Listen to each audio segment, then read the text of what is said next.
ekiwandiiko. Nwagi Swangs Avenue. Of course Swangs era balina mala kwebuuza ku Nwagi. Yes. Nti kati omukulu tumukoze tyo waki ovulo. Pozi bagitanga muzungu takola ki? Ovulo. Overall. It's an overall. Erinnya Uganda. Muzungu tagira gundi. Eyo gyayambala. Anti olulimi lwa ku streets lwa TV. Si lwa TV. Kakati. Kyovola muzita ovulo. Tutayogera ebigambo yaffe twakula tuwulira. Ekiwandiiko kino kiri mu Luzungu. Kankisomere Saymore. Swangs Avenue, important notice. It has come to my attention that the recent rumors circulating on social media. Tukiwulidde. It has come to my attention. It has come, like it is personal. First person singular. Oba kinkutteko nti waliwo omuntu atambuza olugambo. About an individual claiming an affiliation with me. Nga waliwo omuntu agamba nti aninako akakwate. Winnie Nwagi.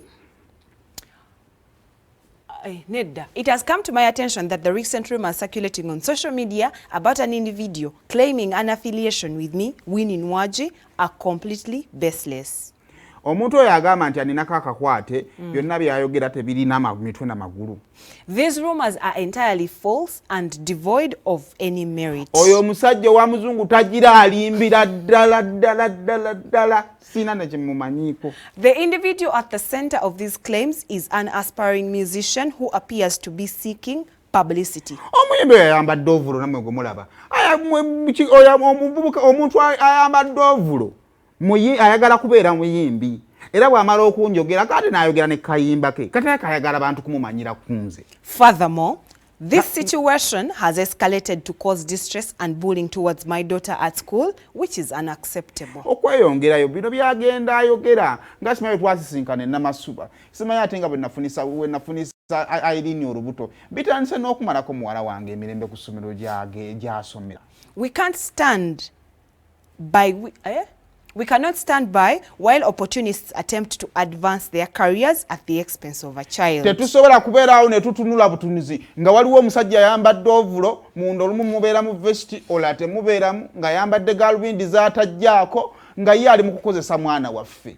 Rest assured, all videos purporting to show this individual at my residence are fabricated and not filmed at my location as alleged. Ebyogerwa nti omusajja oyo yali ayambadde kyovulo simanyi yali mu maka gange bya bulimba nzaawo si wembeera. To my beloved fans worldwide, abanjagala nenzijuza ne cricket ovu,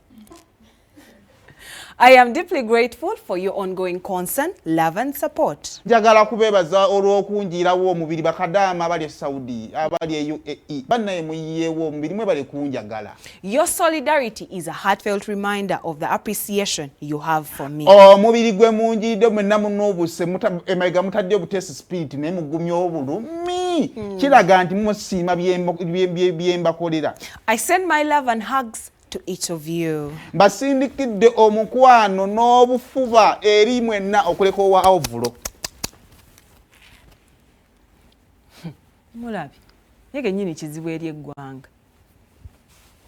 Kati finally Nwagi amaze n'akola. Kyayina lwaki tagikyusaako? Simanyiza n'akamulabako omulundi gumu. N'ebigaalu bindi. Nano omuvubuka ono gwe mulaba oyo abakyala baagala nnyo abavubuka abalabika bwe batyo. Ye alina obbanga akifunyeemu. Anyway, kakati ekyo kiri bwe kiti.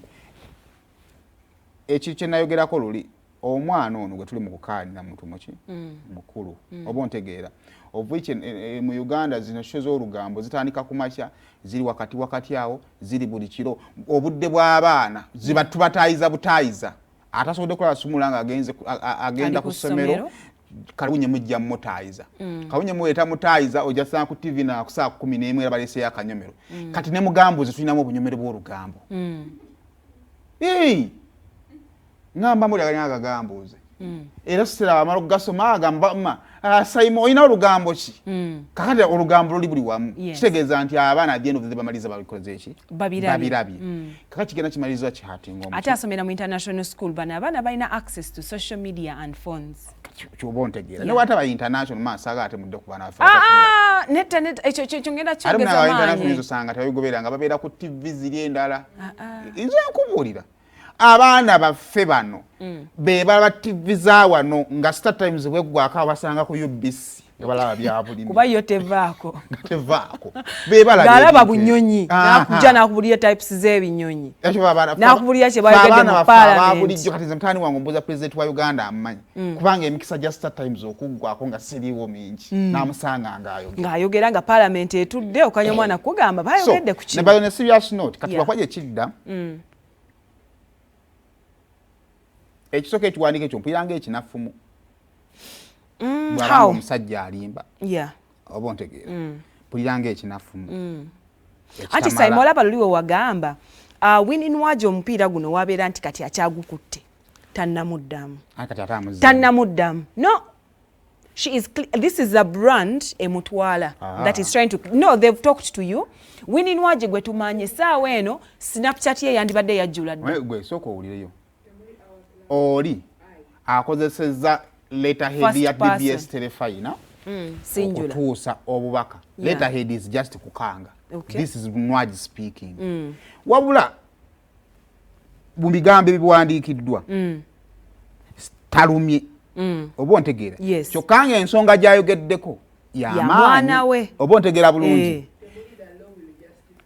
oba ontegeera bulungi kakati obuzibu ekigenda okujja buli bumu nti omusajja ono ow'ovulo social media badde maze omwekubira ng'emweziridde you get the point kati bwe tudda nga eno defensive gye tuleese ow'ovulo aba alina okuddamu ekiwandiiko ekyo oba ontegeera bulungi kale kino ekiwandiiko kyongera okuleeta ow'ovulo kyokka ate bw'otuna mu kiwandiiko eyawandiisa ekiwandiiko alaga nti ayinza okukoma obukomi okutuwa ekiwandiiko n'otulaga obulumi omwana we bwakola ki bw'ayitamu okuleka ng'alina byapulaninga ebiki ebirala byendowooza nti maybe bibadde byetaagibwa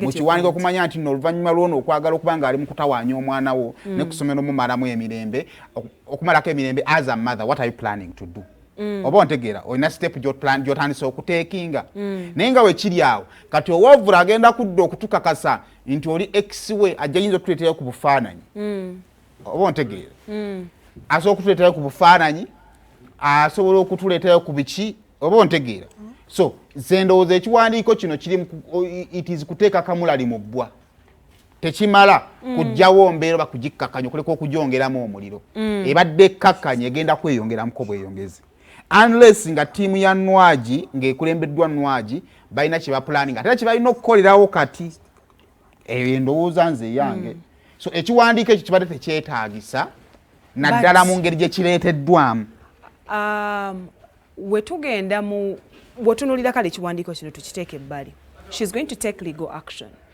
bwe tutunuulira legal action tuba tugenda to prove the paternity of this child tuba tugenda mu DNA bwe tugenda mu bintu bya ndaga butonde in case omusajja ono si ye taata w'omwana what is next Winnie Nwagi akkirizibwa okukola kyonna ky'ayagala kyokka era kijja kuddayo eri nti kiyinza okuba nga omusajja baamusiba omwana so biwanvu kyenva nkugamba nti wano emboozi omusajja tiyakoze ku interview jjo tiyagikoze so twandividde mu weekend eno nkakayiseemu kubanga omusajja ono kyenagambye jjo yagudde mu ambuushi y'abakazi abaakoowa abasajja ababazaalamu abaana ne babatabalabirira si buli musango oguwangula ku social media nti aguwangudde aba mutuufu Saymore soko lindeko manyi wemba nigala bingi olumu basiraba we are actively pursuing legal action for defamation of the significant damage inflicted upon my reputation.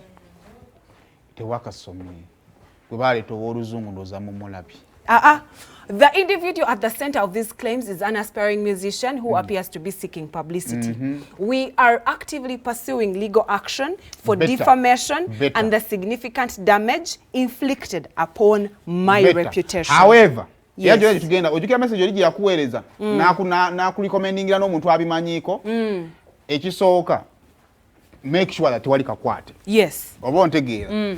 Muyinza okusobola okumutwala mu kooti naye alina bingi byasobola okugyewa abanga abikola ki abirina. But according to kiwandiiko then it is complete obanga balina bali mu kupasuwinga ekyama ki ekyamateeka. Naye katulinde ekiraddako owoovula anaasirika oba taasirike.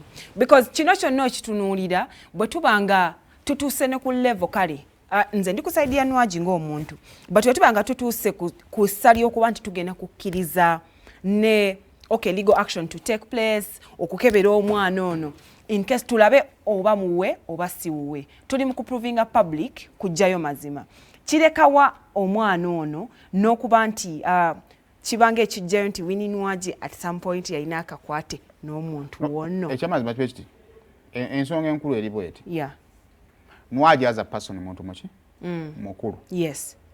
Omuntu asinga obubeera mu buzibu ye mwana. Yes. Kubanga alina okusoma. Alina ofumbirwa, alina akyali ku level ya wansi. Waggulu asobola okubistandinga ne wano waali ng'omwana omutayinza obutasobola kusitandinga bitambula ku social media nga bisanzeewo. Pressure maama we yagimanyiira. Kaakati kino kiri tuwe.